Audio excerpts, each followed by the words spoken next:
ఉద్యోగులకు పెన్షనర్స్కి స్వాగతం సుస్వాగతం. ఇక్కడ ప్రభుత్వ ఉద్యోగులకు సంబంధించి మంచి తీపి కబురు అయితే రాబోతుంది.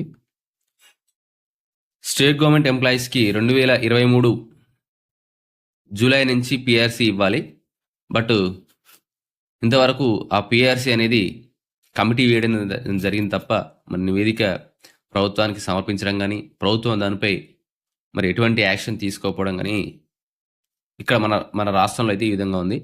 కేంద్ర ప్రభుత్వంలో అయితే వాళ్ళకు 2016లో 7వ వేతన సంఘాన్ని అమలు చేశారు. అది ప్రజెంట్ ఇంకా నడుస్తూ ఉంది. దాని యొక్క కాలపరిమితి వచ్చేసి 2026 వరకు, అంటే 10 years ఉంటుంది. బిఫోర్ 1 year వాళ్ళు 8వ వేతన సంఘం అమలు చేయడం కోసం కమిటీ కూడా వేయడం జరిగింది. సో అంటే ఉద్యోగుల శాలరీపై ఆల్రెడీ వాళ్ళు ఫిట్మెంట్ ఫ్యాక్టర్ కూడా డిసైడ్ చేసారు 2.28. మరి ఈ ఫిట్మెంట్ ఫ్యాక్టర్ ఏంది, వాళ్ళకి ఏ విధంగా శాలరీస్ పెరుగుతాయి అనేది చూసే ముందు మొదటిసారిగా ఛానల్ తప్పకుండా సబ్స్క్రైబ్ చేసుకోండి, లైక్ చేయండి, షేర్ చేయండి. సింపుల్గా మన దగ్గర పిఆర్సీ ఇచ్చినప్పుడు ఏం చేస్తారంటే కొంత ఫిట్మెంట్ అనేది ప్రతిపాదిస్తారు.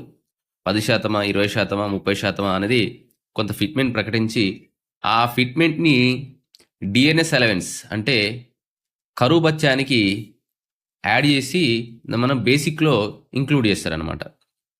అంటే ఒక 33% డిఏ ఉంటే ఈ 20% ఫిట్మెంట్ని దీనికి యాడ్ చేసి మొత్తం ఈ 53% బేసిక్ పేకి యాడ్ చేస్తారు. అప్పుడు కొత్త బేసిక్ పే వస్తుంది, డిఏ 0 అయిపోతుంది. ఇది మనదు ఉన్నటువంటి పిఆర్సీ. కానీ కేంద్ర ప్రభుత్వం అట్లా కాదు, వాళ్ళకు ఫిట్మెంట్ ఫ్యాక్టర్ ఉంటుంది. ఆ ఫిట్మెంట్ ఫ్యాక్టర్తో ఏం చేస్తామంటే బేసిక్ పేని మల్టిప్లై చేస్తాం. బేసిక్ పే ఫర్ ఎగ్జాంపుల్ 30,000 ఉందంటే ఈ 2.28 ఇంటూ 30,000 వేస్తే వాళ్ళకు 63, 64 చేంజ్ 63,000, 64,000 ఒకేసారి బేసిక్ పే అయితే పెరుగుతుంది. సో ఇది చాలా మంచి విధానం. ఎందుకంటే వీళ్ళకు డిఏ అనేది 50 above వచ్చేంత వరకు దాన్ని అట్లా కంటిన్యూ చేస్తారు. చేసిన తర్వాత వాళ్ళకు కమిటీ వేసి దాని తర్వాత వాళ్ళు ఆ ఫిట్మెంట్ ఫ్యాక్టర్ ఆధారంగా కొత్త బేసిక్ పేలు వాళ్ళకైతే వస్తాయి. దానిలో ఆధారంగానే ఇప్పుడు ఇక్కడ ఇవ్వడం జరిగింది. ప్రజెంట్ వాళ్ళకు మినిమం బేసిక్ పే 18,000 నుంచి 20,000 చేంజ్ ఉంది. అదే 8వ వేతన సంఘం అమలులో చేసినట్లయితే 41,000 మినిమం బేసిక్ పే అవుతుంది అనమాట. సో ఇది మరి అమలులోకి రావాలే, ప్రభుత్వ ఉద్యోగులు నిజంగా వారి కళలు నెరవేరినట్లయితుంది.